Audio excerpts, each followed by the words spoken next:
Praise the lord. హెబ్రీలకు రాసిన పత్రిక 13వ అధ్యాయము 4వ వచనము, వివాహము అన్ని విషయములలో ఘనమైనది. ఇటువంటి ఘనమైన కార్యము మీ గృహంలో జరగాలని ఆశపడుతున్నారా? మీ ఇంటికి రాబోయే సరి అయిన అల్లుడి కోసం, చక్కని కోడల కోసం ఎదురు చూస్తున్నారా?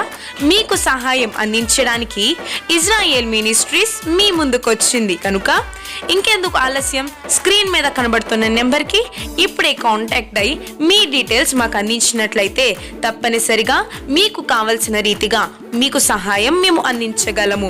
ఎటువంటి రిజిస్ట్రేషన్ ఫీజు లేకుండా దేవుని కార్యము జరిగించుటకై ముందుకొచ్చిన ఇజ్రాయేల్ మినిస్ట్రీస్ని ఎల్లప్పుడూ సహకరిస్తారని కోరుతూ మీ Israel ministries. Praise the lord.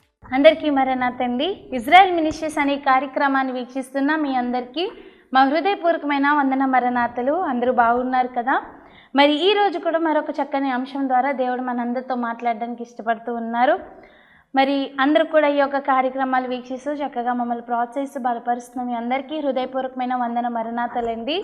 మరి చక్కగా ఎంతోమంది ఫోన్ కాల్స్ చేస్తూ ఉన్నారు. దాన్ని బట్టి మేము ఎంతగానో దేవుని స్తుతిస్తూ ఉన్నాము. అలాగే మీకు ఏమైనా ప్రార్థన అవసరతలు ఏమైనా ఉంటే దయచేసి ప్రార్థన చేయించుకోండి. ఫోన్ చేయండి కింద కనిపిస్తున్న నెంబర్కి.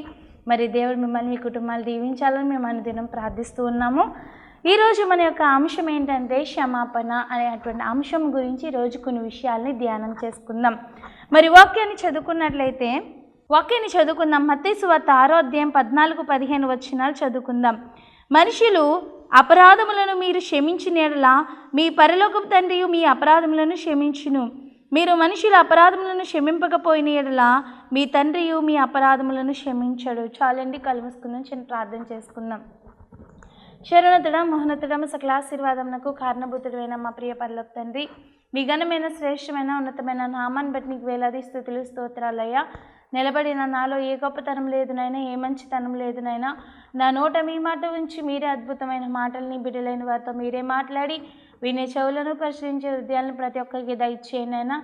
తండ్రి ప్రతి ఒక్కరికి వినుబుద్ధిని దయచేయను. ఆత్మ చెప్పుచున్న మాటలు చెవిగలవాడు వినునని వాక్యం సెలవిస్తున్నాయన. నీ మాటల్ని బిడ్డలందరూ శ్రద్ధగా విని దైవాశీర్వాదాలు పొందుకొని నీకు మహిమార్థంగా ఉండే భాగ్యం దయచేయమని యేసు నామములో అడుగుచున్నాము పరమ తండ్రి. ఆమేన్, ఆమేన్. అందరికీ వందనాలండి. మరి దేవుడు మనతో మాట్లాడుతూ ఉన్నారు ఈరోజు.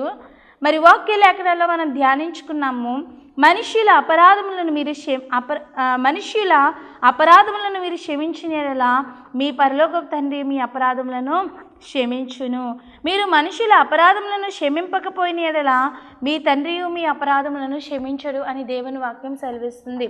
అవును, నిజమైన దేవుని బిడ్డలారా, దేవుడు మాట్లాడుతూ ఉన్నారు ఏమనంటే, మనము ఎప్పుడైతే ఒక్కరిని క్షమిస్తామో అప్పుడే దేవుడు మన యొక్క పాపములను క్షమిస్తాడు. పరలోక ప్రార్థనలో దేవుడు మనకు అదే నేర్పిస్తున్నాడు. నేను ఎలా అయితే క్షమిస్తున్నానో మీరు కూడా ఒకరి పాపములు ఒకరు ఏం చేసుకోవాలి, క్షమించాలి అని దేవుడు మాట్లాడుతున్నాడు. క్షమించే మనసు మనందరూ కూడా కలిగి ఉండాలి. అప్పుడే మనము గొప్ప దీవెన మనం పొందుకుంటాము. మరి ఈరోజు మన యొక్క అంశం కూడా అదే, క్షమాపణ. క్షమించే హృదయం కలిగినప్పుడు మన పాపములను కూడా దేవుడు తప్పకుండా క్షమిస్తాడు. మనలో ప్రతి ఒక్కరూ కూడా పాపాలు చేసాం. మన దేవుడు మన పాపములు ఎలా క్షమిస్తున్నాడో మనం కూడా ఒకరికొకరము అటువంటి క్షమించే మనసు ఉండాలి. ఈరోజు భార్య మీద భర్త క్షమించడు. ఏదైనా తప్పు చేస్తే అయ్యో తెలియక చేశారని వాళ్ళు అనుకోరు, అయ్యో తెలియక చేశారని భర్త అనుకోరు. ఒకరికొకరు క్షమించుకోరు. ఆ పాపము అలా ఆ యొక్క కోపం విస్తరించిపోతుంది. మరి కోపము అనేది మనలో ఉండకూడదు, కానీ క్షమించే మనసు మనందరం కలిగి ఉండాలని దేవుడు మనందరితో మాట్లాడుతున్నాడు. ఈరోజు వాక్యం ఏంటన్న ప్రియ దేవుని బిడ్డ, క్షమించే మనసు మనం కలిగి ఉన్నప్పుడే నిజమైన ఆశీర్వాదాన్ని మనం పొందుకుంటాము. దేవునికి స్తోత్రం, హల్లెలూయా.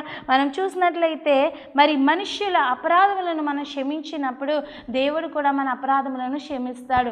మరి దేవుడు క్షమించాడంటే దేవుడు క్షమించాడు, మనల్ని క్షమించాడు. యేసు ప్రభువారు సిలువలో మరి ఆ గాయాలు పొందుతున్నప్పుడు కూడా యేసయ్యని భరించలేనంత బాధలు పెడుతున్నప్పటికీ కూడా, ఎంతో భయంకరంగా వేధిస్తున్నప్పుడు కూడా, కొడుతున్న వారిని కొట్టకుండా, తిడుతున్న వారిని యేసయ్య తిట్టకుండా, మరి హింసిస్తున్న వారిని కొరకు దేవుడు ఆ సమయంలో కూడా విజ్ఞాపన చేస్తూ ఉన్నారేమని ఏమంటున్నాడంటే, తండ్రి వీరేమి చేయుచున్నారో వీరు ఎరుగరు కనుక వీరిని క్షమించమని దేవుడు విజ్ఞాపన చేస్తూ ఉన్నారు. వాక్యం వింటున్న ప్రియ దేవుని బిడ్డలారా, మనం కూడా దేవునికి ప్రార్థన చేయాలి.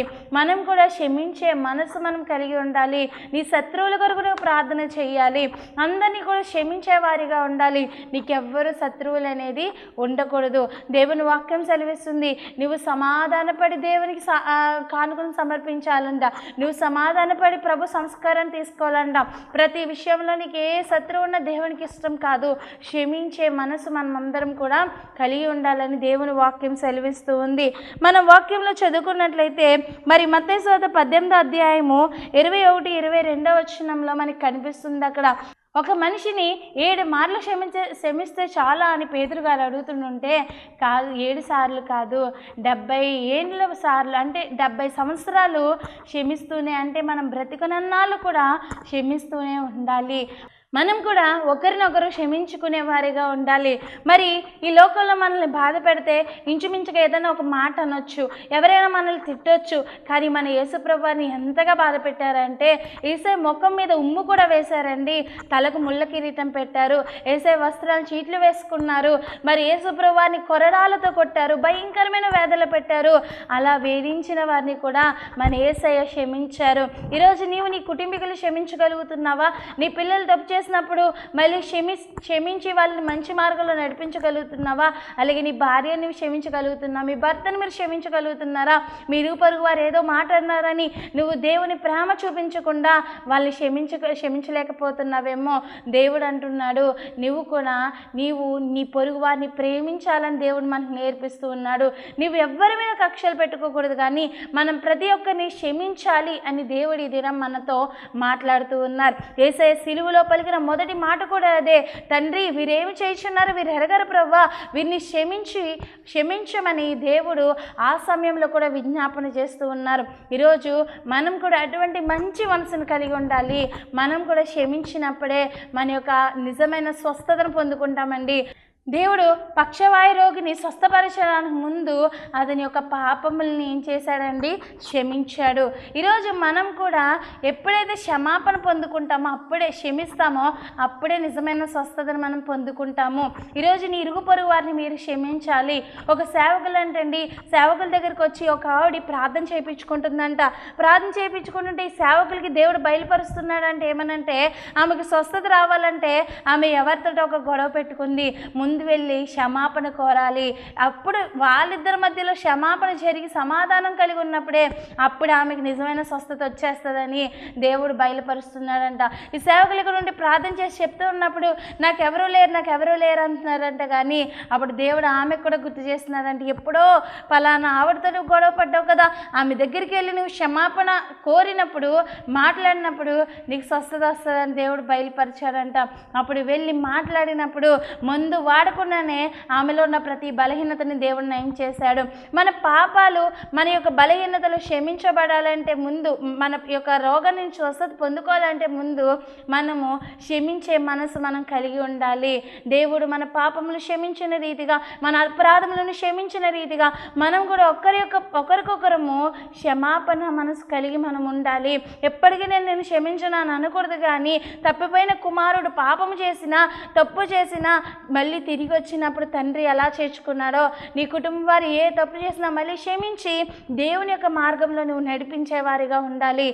అదే నిజమైనటువంటి ఆశీర్వాదము. ఆ కుటుంబమే నిజంగా జ్ఞానవంతురాలు తన ఇల్లు కట్టుకున్న వాక్యం సెలవిస్తుంది. ఆ కుటుంబమే ఆశీర్వాదకరంగా కట్టబడుతుంది. దేవునికి స్తోత్రం, హల్లెలూయా. బైబిల్ గ్రంథంలో కొంతమంది భక్తులండి గొప్పగా క్షమించేటువంటి మనసు కలిగి వాళ్ళు క్షమించారు. మరి మొట్టమొదటిగా యాసావు గారి గురించి బైబిల్లో మనం చదువుకున్నట్లయితే ఆదికాండం 33వ అధ్యాయము 4-15వ వచనం వరకు ఉన్నాయి. మనం ధ్యానించుకున్నట్లయితే మరి 4వ వచనం చూద్దాము. అప్పుడు యాసావు అతనిని ఎదుర్కొన పరిగెత్తి అతనిని కౌగిలించుకుని అతని మెడ మీద పడి ముద్దు పెట్టుకొనెను. వారిద్దరూ కన్నీరు విడిచిరి. దేవునికి స్తోత్రం, హల్లెలూయా. మనకి తెలుసు యాకోబు గారు తల్లి గర్భము నుండే కూడా మోసగాడు. మరి తల్లి గర్భము నుంచి బయటకు వచ్చారు. అన్నీ కూడా మోసపూరితమైన పనులే. తన పేరు కూడా యాకోబు. యాకోబు అనగా మోసగాడు అనే అర్థము. అయితే అంతగా మోసం చేస్తున్నాడు. అలాగే తన అన్నను మోసం చేశాడు, తన తండ్రిని మోసం చేశాడు. మరి తన అన్నను మోసం చేసి జ్యేష్ఠత్వ పక్కును దొంగలించాడు. తన తండ్రి దగ్గర నుంచి రావాల్సిన దీవెనలు పొందుకున్నాడు. అలాగే తన తండ్రిని కూడా నేనే నీ పెద్ద కుమారుని చెప్పి మరి ఆ యొక్క దీవెనలు పొందుకున్నాడు. అనేక రీతిగా అనేక జనాంగాన్ని ఆయన మోసం చేశాడు. అయితే మోసం చేసిన యాకోబు గారిని యాకోబు గారు అనుకుంటున్నారు ఏమనంటే, ఎలాగైనా నా తమ్ముడిని నేను చంపేయాలి అని అనేక జనంతో మరి ఈ యొక్క యాకోబు గారు బయలు వెళ్తున్నారు. అయితే మార్గం మధ్యలో అతను చంపాలనుకున్న తన తమ్ముడిని చూసి యాకోబు గారు ఎబ్బోకు రేవు దగ్గర చేసిన ప్రార్థన ఆలకించిన దేవుడు క్షమించే మనసును కలిగించాడు. యాకోబు గారు ఏం చేశారంటే, చంపుదామని వచ్చినటువంటి యాకోబు గారు తన యొక్క తమ్ముడిని హత్తుకుని మరి ముద్దు పెట్టుకుని దేవుని వాక్యం సెలవిస్తుంది. అప్పుడు ఏసావు అతనిని ఎదుర్కొని పరిగెత్తి అతనిని కౌగిలించుకుని అతని మెడ మీద పడి ముద్దు పెట్టుకునేను. వారిద్దరూ కన్నీరు విడిచిరి. చూసారండి, క్షమించే మనసును దేవుడు అక్కడ కలిగించారు. ఈరోజు క్షమించే మనసు ఎక్కడుంటుందో సమాధానం అక్కడ విస్తరింపబడుతుంది. ఎప్పుడైతే క్షమాపణ లేదో సాతాను అదే సమయం అనుకుని వాళ్ళ మధ్యలో ఇంకా గొడవలు పెంచి మరి ఆ కుటుంబాన్ని మరి ఏం చేస్తాడండి, మరి బయటపడేలాగా ఆ కుటుంబాన్ని మరి అందరూ కూడా చెప్పుకునేలాగా మరి సమాధానం లేని కుటుంబంగా దేవుడు సాతాను గారు చేస్తాడు. ఈరోజు ఎక్కడైతే సమాధానం లేదో అక్కడ సాతాను ఉండి మరింతగా గొడవలు పెట్టి మరి వాళ్ళ మధ్యలో మరింతగా ఏం చేస్తాడండి, మరి అనేకమైనటువంటి ఇబ్బందులు పెడుతూ ఉంటాడు. ఈరోజు వాక్యం వింటున్న ప్రియ దేవుని బిడ్డలారా, సమాధానకర్తయగు యెహోవా మనకు అధిపతిగా ఉండాలి. సమాధానకర్తయగు యేసయ్య మన ఇంటిలో ఉండాలి. మరి క్షమించే మనసు మీరు కూడా కలిగి ఉండాలి. పరలోక ప్రార్థనలో మన యేసయ్య మనకి అదే నేర్పిస్తున్నారు. మనల్ని ఒకరికొకరు క్షమించుకోవాలి. నీ పొరుగు వారిని నువ్వు ప్రేమించాలి. దేవుడు మనకి ఇచ్చిన 2 ఆజ్ఞల్లో ఒకటి ఏంటంటే, నిన్ను వలె నీ పొరుగు వారిని ప్రేమించాలి. క్షమించే మనసు మనం కలిగి ఉన్నప్పుడే గొప్ప దీవెన మనం పొందుకుంటాము. ఇప్పుడు వరకు మీరు ఎవరిని క్షమించట్లేదేమో, నేను అన్న మాటే అనుకుంటున్నారేమో, నాకు కోపం ఎక్కువ అని అనుకుంటున్నారేమో. కానీ యేసయ్యను నమ్ముకున్న నీలో ఉండకూడనివి ఏంటంటే కోపం ఉండొద్దు. మరి సమాధానకర్తకు దేవుడు మన మధ్యలో ఉండాలి. కానీ ఎంత మాత్రం కూడా మనకు సాతానుగాడు అనేది మన మధ్యలో ఎప్పుడు కూడా ఉండకూడదు. మరి సాతాను ఎప్పుడు వస్తాడు? ఈ క్షమించే మనసు మనలో లేనప్పుడు సాతాను వచ్చి ఇంకా కలహాలు రేపుతాడు, ఇంకా మన మధ్యలో భేదాభిప్రాయాలు రేపుతూ ఉంటాడు. అందుకే సాతానికి మనం చోటు ఇవ్వకుండా యేసయ్యను మన మధ్యలో ఉంచుకున్నప్పుడు ఆ కుటుంబం ఆశీర్వాదకరంగా ఉంటుంది, దీవెనకరంగా ఉంటుంది. యాకోబు గారు క్షమించారు. చంపుదామని వచ్చిన ఆయనే మరి దేవుడు ఏం చేశాడండి, క్షమించాడు. కాబట్టి దేవుడు వారి మధ్యలో గొప్ప ఆశీర్వాదాన్ని ఉంచారు. ఈరోజు వాక్యం వింటున్న ప్రియ దేవుని బిడ్డలారా, క్షమించే మనసు మనం కూడా కలిగి ఉండాలి. మరి రెండవదిగా మనం చూసినట్లయితే యోసేపు గారిని మనం చూద్దాము. ఆదికాండం 45వ అధ్యాయము 8 నుంచి 15వ వచనం వరకు కూడా మరి చక్కని మాటలు రాయబడి ఉన్నాయి.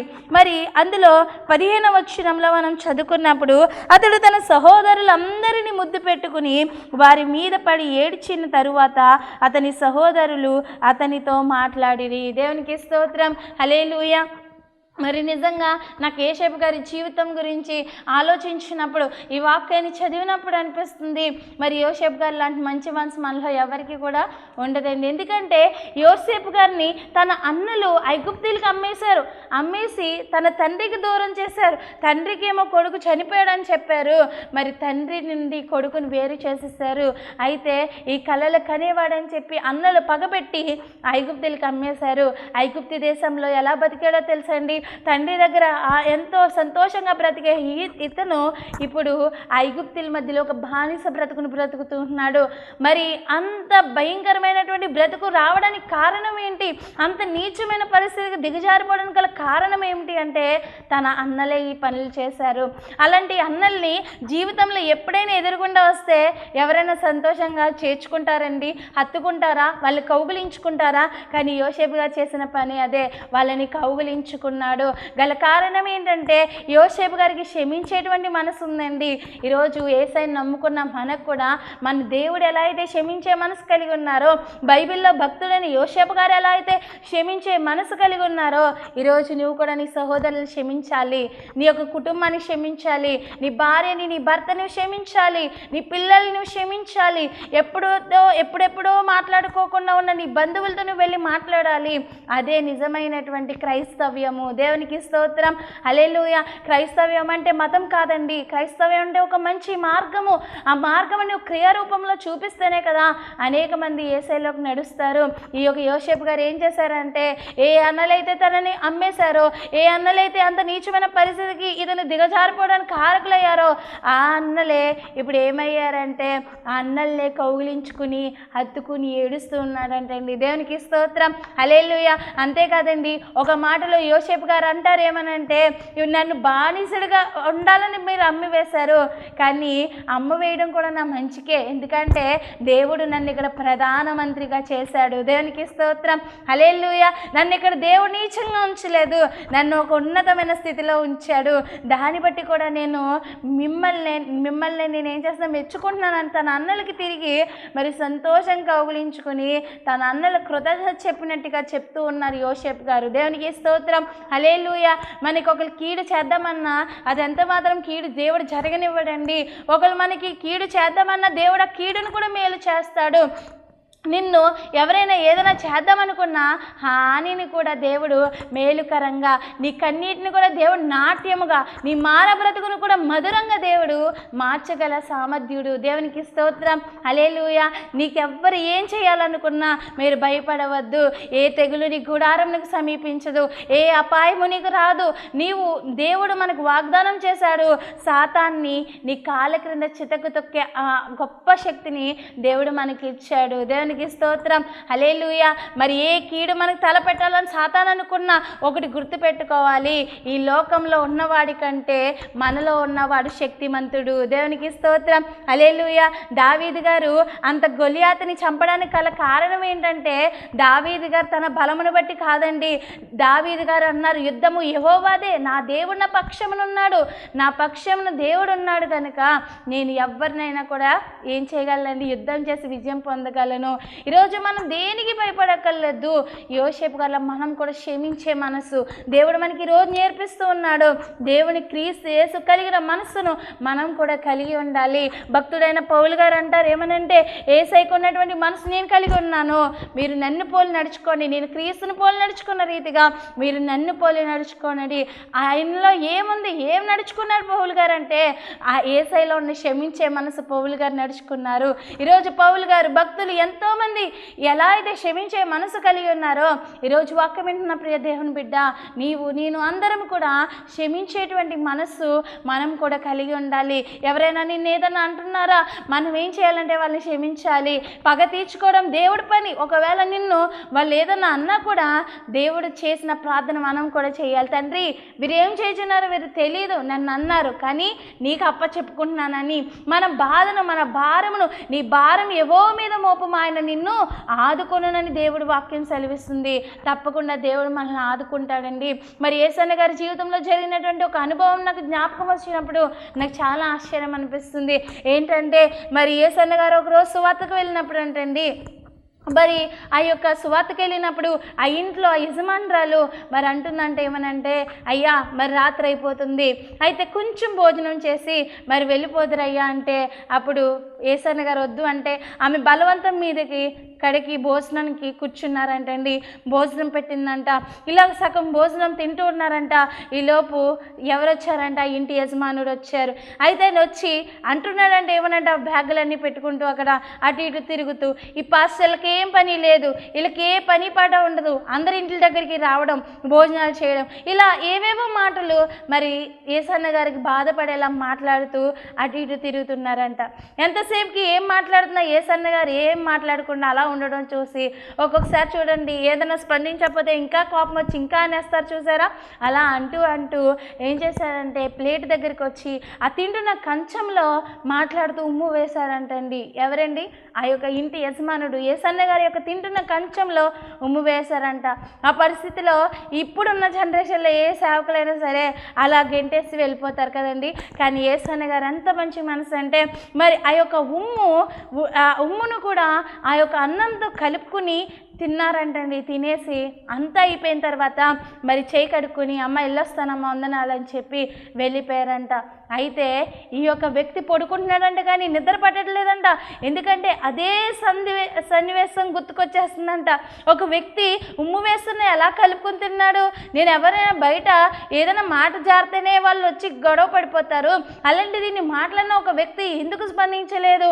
ఆ యేసయ్యలో ఉన్న ప్రేమ ఏంటి అది నాకు తెలియాలి అని తన భార్యతో అంటున్నాడంట, నువ్వు నమ్ముకున్న దేవుడు గొప్పవాడు, ఆ సేవకుడు నమ్ముకున్న దేవుడు గొప్పవాడు, నేను కూడా మీ యేసయ్య దగ్గరికి వస్తాను, మీ యేసయ్య నేను చూడాలి, ఆయన ప్రేమ నేను కూడా చూడాలని చెప్పి దేవుని మందిరానికి వెళ్ళారంటండి. దేవునికి స్తోత్రం, హల్లెలూయా. ఈరోజు వాక్యం వింటున్న ప్రియ దేవుని బిడ్డలారా, మనం కూడా క్షమించే మనసు ఉండాలి.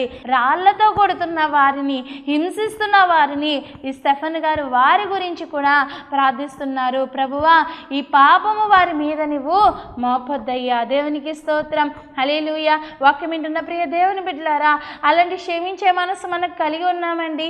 ఎవరైనా మనం లేదని అంటే మనం వెంటనే కాపాడతాం, వెంటనే తిరిగి ఏదోటి అంటాం. కానీ ఈ యొక్క స్టెఫెన్ గారు మనకు ఒక మాదిరి చూపిస్తున్నారు. యేసుప్రభువారు ఎలా అయితే చేయగలిగారో ఈ భూమి మీద మనుషులు చేయలేరేమో అనుకుంటాం, కానీ స్టెఫెన్ గారు చేసి చూపించారు. బైబిల్లో యోసేపు గారు క్షమాపణ హృదయం కలిగి ఉన్నారు. ఈరోజు మనం కూడా మోషే గారిలాగా, మరి మనం కూడా యాసవ్ గారిలాగా క్షమించేటువంటి అనుభవంలో ఉండాలి. నువ్వు క్షమించినప్పుడే నీ పాపంలోనూ దేవుడు క్షమిస్తాడు. నీ పాపంలో నీ పిల్లల ఒడిలో నీలో ఉండకుండా దేవుడు నైజ పాపమును పెరికి వేస్తాడు. మీలో ఉన్న ప్రతి పాపం నుంచి నిన్ను విడిపిస్తాడు, నిన్ను ఆశీర్వాదకరంగా ఉంచుతాడు, నిన్ను సమాధానకర్తకు అధిపతికి మనకు చోటు ఇవ్వాలి. మన యేసయ్యను మన ఇంటికి ఆహ్వానించాలి, మన యేసయ్యను మన హృదయంలోనికి ఆహ్వానించాలి. అలాగే మనం ఈ క్షమించే హృదయం కూడా మనం కలిగి ఉండాలి. ఎవరితో గొడవలు ఉన్నాయో, ఎవరితో నీకు సమాధానం లేదో, ఎవరి మీద నువ్వు కక్ష పెట్టుకున్నావో, ఎవరు నీకు శత్రువులుగా ఉన్నారో వారి దగ్గరికి వెళ్ళి మీరు క్షమించమని అడగండి. నిజమైన ఆనందాన్ని మనం పొందుకుంటాము. అలాగే ఐదవదిగా మనం చూసినట్లయితే యేసుప్రభువారు మనకు కనిపిస్తూ ఉన్నారు. మరి వాక్యాన్ని చదువుకున్నట్లయితే లూకా సువార్త 23వ అధ్యాయము 34వ వచనంలో మన దేవుని వాక్యం రాయబడి ఉంది. ఏమనంటే యేసుప్రభువారిని భయంకరమైన చిత్రహింసలు పెట్టారండి. నిజంగా యేసుప్రభువారిని ఎంతగా బాధ పెట్టారంటే, యేసయ్యని ఎంతగా హింసలు పెట్టారంటే, మరి భూమి మీద ఎవ్వరు పడని బాధని మన యేసయ్య పడ్డారు. ఒక పాయిజన్ తాగితే ఒక అరగంట ఎంతసేపు బాధపడి చనిపోతారు. ఉరేసుకున్న వాళ్ళు ఒక గంట సేపు ఎంతసేపు బాధపడి చనిపోతారు. ఏదైనా సరే కొంతసేపు బాధపడి చనిపోతారు. కానీ మన యేసయ్యని మరి ఎంతసేపు సిలువ పైన ఉంచారో, మరి రాత్రంతా కూడా యేసయ్యని మరి కోట్ల వైపు తిప్పారు. మరి నిందుడిగా దేవుని ఉంచారు. ఏదో పాపము చేసిన వారిని చూసినట్టుగా దేవుని చూశారు. మరి ఎండకెదురు నిలిపారంటండి. చేదు చిరకని పట్టించారు.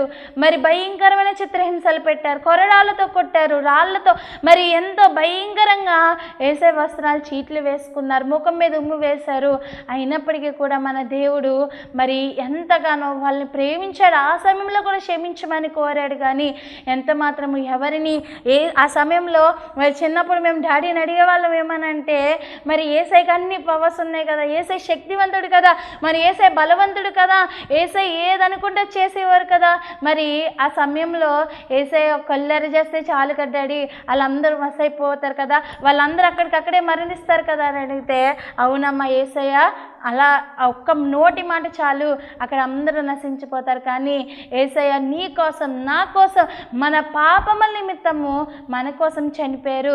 చనిపోయిన ఆయన ఆ సమయంలో కూడా తండ్రి వీరి పాపాలు క్షమించమని, ఆ సమయంలో కూడా మన కొరకే ఆఖరి రక్తపు బిందు వరకు కూడా మన కొరకే చిందించినటువంటి గొప్ప దేవుడు ఎవరైనా ఉన్నారంటే అది మన యేసయ్య మాత్రమే. దేవునికి స్తోత్రం, హల్లెలూయా. ఈరోజు యేసయ్య కలిగినటువంటి మనసు మనం కూడా కలిగి ఉండాలి. ఇక్కడ వాక్యం సెలవిస్తుంది లూకా సువార్త 23:34 యేసు, తండ్రి వీరేమి చేయుచున్నారో వీరు ఎరగరు గనుక వీరిని క్షమించమని చెప్పాను. వారు ఆయన వస్త్రములను పంచుకొనుటకై చీట్లు వేసిరి. దేవునికి స్తోత్రం. హల్లెలూయా. ఎంత భయంకరమైన పరిస్థితితో మన దేవుని ఎంత లేఖతాలు చేశారంటండి. మరి ఈయన రాజకుమారుడు అంటారు, కిరీటం పెట్టాలని యేసయ్యకి ముళ్ళ కిరీటం పెట్టారు. ఆ ముళ్ళొచ్చి కంట్లో గుచ్చిపోయింది. ఎంతో భయంకరంగా దాహం దాహం అంటే చేదు చెరుకని పట్టించారు. అలాంటి మనుషుల్ని ఈ లోకంలో ఎవరైతే క్షమించారు కానీ మన దేవుడు క్షమించాడండి. క్షమించేటువంటి గొప్ప మనసు మన యేసయ్యది. ఈరోజు మనం కూడా క్షమించేటువంటి మనసును మనం కలిగి ఉండాలి. యేసయ్య మొదటిగా సిలువలో పలికిన మొదటి మాట కూడా అదే, క్షమాగుణాన్ని దేవుడు మనకి నేర్పిస్తున్నారు. ఈరోజు క్షమించే మనసు మనం కూడా కలిగి ఉండేవారిగా ఉండాలి. యేసయ్య ఎలా అయితే క్షమించారో ఇక్కడ మనం చదువుకున్నాం కదా, మనుష్యుల అపరాధములను మీరు క్షమించిన ఎడల మీ పరలోకపు తండ్రి మీ అపరాధములను క్షమించును. మీరు ఒకవేళ మీ అపరాధములను క్షమించకపోతే పరలోకమందున్న తండ్రి మీ అపరాధములు కూడా క్షమించడు. మన పాపములు క్షమించబడాలంటే మనకు ఎవరైతే కక్షలు ఉన్నాయో, పగలు ఉన్నాయో, కోపం ఎవరి మీద ఉందో వారిని మనం కూడా క్షమించాలండి. సమాధానం కలిగి మనం జీవించాలి. ఐక్యత కలిగి ఉండడం మన దేవునికి ఇష్టము. సమాధానం కలిగి ఉండడం మన దేవునికి ఇష్టము. ఏ కుటుంబంలో కలహంలో ఉన్నా ఆ కుటుంబంలో సాతానుగాడు ఉన్నట్టు అర్థము. అందుకే మనం మన దేవుణ్ణి ఆహ్వానించాలి. మన హృదయంలోని దేవుని ఆహ్వానించాలి. యేసయ్య పడిన శ్రమలు మనం జ్ఞాపకం చేసుకోవాలి. ఆయన పడినది అంతలో నేను ఒక్క వంతు కూడా పడట్లేదు, మరి ఎందుకు నాకు ఇంత కోపం? మన దేవునికి ఎందుకంత సమాధానం? యేసయ్యకి ఎందుకంత క్షమించే మనసు? ఈరోజు నాకు కూడా అటువంటి క్షమించే మనసు ఇవి ప్రభా. నాలో కూడా గర్వాన్ని తీసివే ప్రభా. నాలో క్షమించే మనసుని ఇవి ప్రభా. సమాధాన పడే మనసు నాకు ఇవి ప్రభా అని మనం దేవుని యొద్ద నుంచి కోరుకోవాలి. ఒకరినొకరు క్షమించుకోవాలని, ఒకరినొకరు ప్రేమించుకోవాలని మన యేసయ్య మనకు నేర్పిస్తున్న రీతిగా మనం కూడా చక్కని ప్రవర్తన కలిగి నడుచుకునే వారిగా ఉండాలి. దేవుడు మనకు నేర్పిస్తున్న రీతిగా 7 మార్లు మట్టికి కాదు, ఒక మనిషి యొక్క ఆయుష్ 70 సంవత్సరాలండి. 70 సంవత్సరాలంటే మనం బ్రతుకునున్నంత కాలము కూడా మనం క్షమించే మనసు క్షమిస్తూనే ఉండాలని దేవుడు మనకు నేర్పిస్తూ ఉన్నారు. ఈరోజు క్షమించే మనసు మీకు లేదేమో, మీ ఎవరైనా కోపంతో ఎవరి మీదైనా పగతో ఉన్నారేమో, దేవుని అడగండి, దేవా నేను క్షమించే మనసు కలిగి ఉండాలని మీరు ప్రార్థన చేయండి. కొద్ది మాటలు దేవుడు మనందరి వెనుకలో ఆశీర్వదించి దీవించును గాక. ఆమేన్, ఆమేన్. ప్రార్థన చేసుకుందాం. అందరూ కూడా కళ్ళు మూసుకుందామండి. శరణతుడ మోహనతుడం సకల ఆశీర్వాదమునకు కారణభూతుడైన మా ప్రియ పరలోక తండ్రి, నీ ఘనమైన శ్రేష్టమైన ఉన్నతమైన నామాన్ని బట్టి నీకు వేలాది స్తుతులు స్తోత్రాలు ప్రభా. యేసయ్య నిలబడిన నాలోని మీరు మాట్లాడిన మీ మాటలు బట్టి నీకు వేలాది స్తుతులు స్తోత్రాలు ప్రభా. యేసయ్య తండ్రి ప్రభా, నైనా క్షమించే మనసు మేము కలిగి ఉండాలని నైనా ఈరోజు చక్కని మాటల ద్వారా మీరు మాతో మాట్లాడారయ్యా. నీ మనసును మాకు కూడా దయచే ప్రభా. తండ్రి ప్రభా, యేసయ్య తండ్రి ప్రభా, చక్కని ప్రవర్తన, చక్కని యొక్క మనస్సును మేము కలిగి ఉండే భాగ్యం దయచేయండి అయినా తండ్రి ప్రభా. యేసయ్య తండ్రి ప్రభా, తను ఎవరి మీదైనా మా కోపాలు పగలు కక్షలు ఉన్నాయేమోనైనా తను సమాధాన పడే మనసును, క్షమించే మనసును మీరు మాకు దయచేయండి అయినా. నీ నామాన్ని మహిమకరంగా క్రియారూపంలో నీ ప్రేమను అనేక మందికి చూపించే విధిగా మేము ఉండేలా సహాయం చేయండి. నీ బిడ్డలందరినీ దీవించండి అయినా. ఈ సమయంలో ఎంతోమంది తండ్రి ప్రభా తను తిరుగుతున్నప్పటికీ నీ బిడ్డల్ని మాటలు వింటున్నాయినా, నీ యందు వేచి ఉండి చూస్తుండగానైనా ప్రభా నీ బిడ్డలను ఆశీర్వదించినైనా, వారి కుటుంబాలు దీవించండి అయినా. వారి కష్టాజీతం వాళ్ళు అనుభవించేలా మీరు చేయండి ప్రభా. వాళ్ళకి మంచి ఆరోగ్యాలు దయచేయండి తండ్రి ప్రభా. ఈ టీవీ ముందు కూర్చుని బిడ్డలు వింటూ ఉన్నారు ప్రభా, వారి కుటుంబాలను ఆశీర్వాదకరంగా ఉంచండి, ఫలభరితంగా ఉంచండి అయినా. ఏ ఆశతో నీ బిడ్డలు వేచి ఉన్నారో, ఏ కోరికల్ని ముందుంచి ఉన్నారో తండ్రి ప్రభా, ఆశ గల ప్రాణాన్ని తృప్తిపరిచే దేవుడు నాయనా. వాళ్ళ ఆశలు తీర్చండి అయినా, నీ బిడ్డల కోరికలు తీర్చండి అయ్యా. ప్రతి బిడ్డకి మీరే కార్యాలు జరిగించి మహిమ పొందుకోమని నజరేయుడైన యేసు నామములో అడిగి వేడుకొనుచున్నాం మా పరమ తండ్రి. ఆమేన్, ఆమేన్. అందరికీ మరణాత, మరణాత. ఇజ్రాయెల్ మినిస్ట్రీస్ అనే ఈ కార్యక్రమాన్ని వీక్షిస్తున్న మీ అందరికీ మా హృదయపూర్వకమైన వందన మరణాతలండి. ఈ యొక్క కార్యక్రమాలు, ఈ యొక్క వర్తమానాలు మీ అందరికీ ఆశీర్వాదకరంగా ఉన్నట్లయితే మా కొరకు ప్రార్థన చేయండి. అలాగే దేవుడు మీకు ప్రేరేపిస్తే కింద కనిపిస్తున్నటువంటి నెంబర్కి ఫోన్పే ఆర్ గూగుల్ పే చేసి మీ సహకారాన్ని అందించండి.